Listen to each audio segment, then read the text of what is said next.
ازيكم يا حبايبي؟ يا رب تكونوا بخير. النهارده ان شاء الله هعمل لكم حاجه مناسبه جدا لجو الشتاء والبرد اللي احنا فيه. هنعمل مع بعض النهارده حمص الشام، وهقول لكم على كل الاسرار اللي هتخلي طعمه روعه وهيبقى احلى من اللي بتشتروه من بره.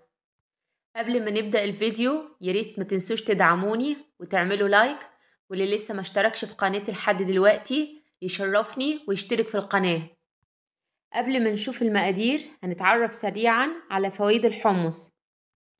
الحمص من الحاجات اللي غنية جدا بالألياف، علشان كده يعتبر من البدائل الكويسة لمرضى السكر، وكمان غني بالبروتين والفيتامينات والمعادن، ومفيد جدا لصحة القلب، خاصة لو ضفنا عليه زيت الزيتون. وزي ما انتوا شايفين معايا أنا استخدمت الحمص الصغير، بيبقى مناسب جدا لحمص الشام. أول حاجة هنعملها هننقع الحمص في كمية كبيرة من المية، وعملية النقع دي مهمة جدا، بتسهل عملية الهضم وتقلل الانتفاخ. كمان عملية النقع بتساعدنا ان الحمص يستوي معانا بسرعة وما ياخدش وقت معانا. افضل حاجة اننا ننقع الحمص لمدة ليلة كاملة. انا دلوقتي نقعت الحمص من بالليل، وهبدأ التسوية في تاني يوم. ودلوقتي هنشوف المقادير. ده الحمص اللي انا نقعته، وزي ما انتوا شايفين مية النقع لونها اصفر. طبعا المية دي انا هتخلص منها. استخدمت في مقدار النهاردة نص كيلو من الحمص، وهنلاحظ بعد ما نقعناه ليلة كاملة ان الحجم بتاعه تضاعف. عندنا كمان كوباية من عصير الطماطم، وضروري جدا الطماطم بتاعتنا نصفيها من اي بذور او قشرة موجودة فيها. استخدمت حوالي حبتين طماطم وضربتهم كويس في الخلاط وصفيتهم. هنستخدم كمان شرايح من الجزر وشرايح من البصل، هيدوا مية الحمص طعم حلو جدا. عندنا كمان فصوص من التوم، والتوم يا جماعة حسب الرغبة، ممكن تقطعوه شرايح وممكن كمان نضيفه مفروم. الناس اللي معدتها بتتعبها من التوم ممكن تقطعه شرايح وبعد كده تتخلص منه وتشيله من مية الحمص. كل الإضافات اللي قلتلكوا عليها دي هتدي مية حمص الشام طعم مميز جدا. عندنا كمان بابريكا، وهنستخدم ملح، وكمية الملح حسب ما المقدار يحتاج منك. وهنعمل كمان الدقة اللي مقاديرها خل وليمون وشطة وكمون. وكمية الشطة هتتحكموا فيها براحتكم، علشان في ناس بتحب الشطة زيادة وفي ناس بتحب الشطة بمقدار بسيط. خطوة مهمة جدا لازم نعملها دلوقتي. أول حاجة هنتخلص من المية اللي نقعنا فيها الحمص. المية دي فيها مواد ضارة لازم نتخلص منها. الحمص اهو بعد ما تخلصنا من مية النقع وحطينا له مية نضيفة، ودلوقتي حطينا الحمص على النار وهنبتدي نضيف المكونات بتاعتنا. ضفنا الجزر والبصل، ودلوقتي هنسيب المقدار لغاية ما يبدأ في الغليان. هنلاحظ ان المقدار اول ما ابتدى يغلي اتكونت حاجات على الوش. الحاجات دي لازم نتخلص منها.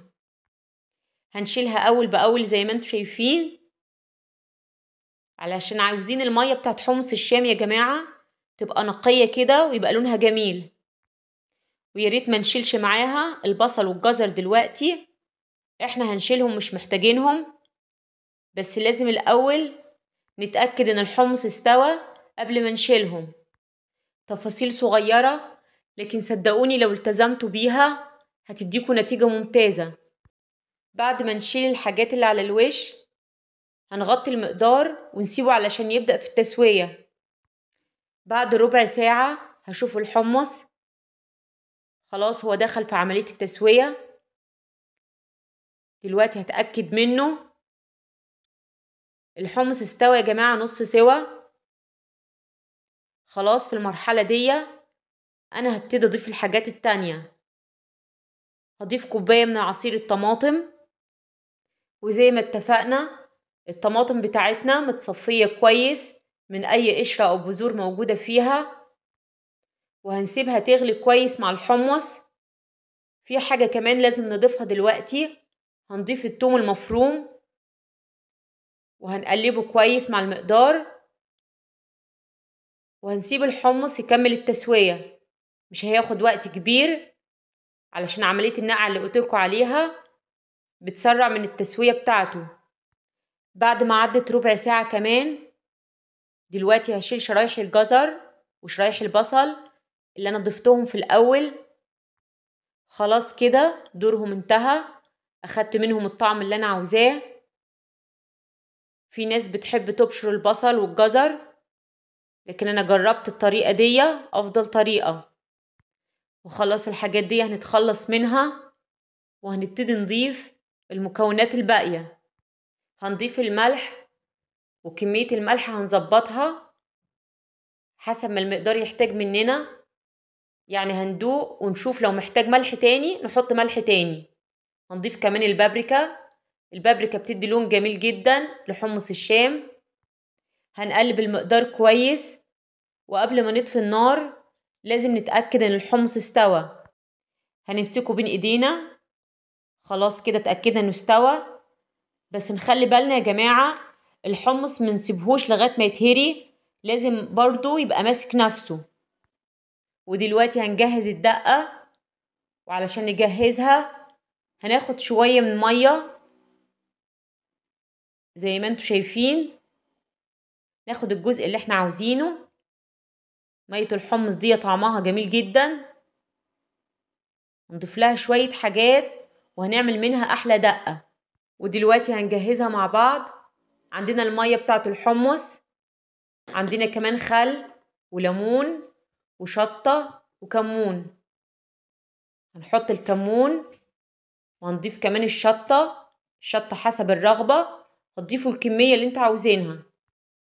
هنقلب وهنضيف الخل وهنضيف كمان الليمون. انا اكتفيت بنص ليمونة، واللي عاوز يزود بعد كده يبقى براحته. لو عاوزين تقدموها بالشكل اللي انتوا شايفينه مفيش مشكلة، او ممكن كمان نحطها في ازازة ونحطها جنب حمص الشام علشان نستخدمها. جهزنا الكوبايات اللي هنغرف فيها، ونبتدي نحط الحمص. نملى حوالي 3/4 الكوباية، علشان الجزء الباقي هنحط فيه مية الحمص وانا بغرفه ريحته حلوة جدا، والشكل رائع زي ما انتوا شايفينه، واللون بتاعه طالع في منتهى الجمال. اما بالنسبة للطعم يا جماعة، عاوزة اقول لكم لو عملتوه بالطريقة دي هتاكلوا احلى حمص شام ممكن تكونوا دقتوه في حياتكم. دلوقتي هغرف الكوباية التانية بنفس الطريقة، والمنظر زي ما انتوا شايفينه. مش محتاجين اقول لكم قد ايه وصفة النهاردة ممتازة. ودلوقتي هنزين الكوبايات بالليمون، والشكل زي ما انتوا شايفينه احلى من اي مكان ممكن تشتروا منه حمص الشام. ودلوقتي باقي الدقة، وزي ما قلتلكوا كمية الشطة حسب الرغبة، هتقللوا او تكتروا منها زي ما انتوا عاوزين. وياريت لو هنحط الدقة في ازازة نرج الازازة كويس قبل الاستخدام، علشان الشطة والكمون والحاجات دي كلها تختلط مع بعض قبل ما نحطها في الكوبايات.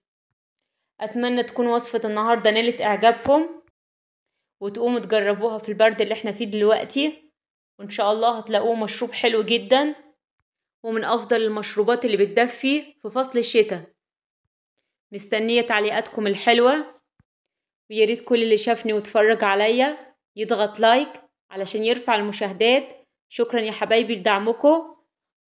مع السلامة، اشوفكم ان شاء الله في فيديو جديد.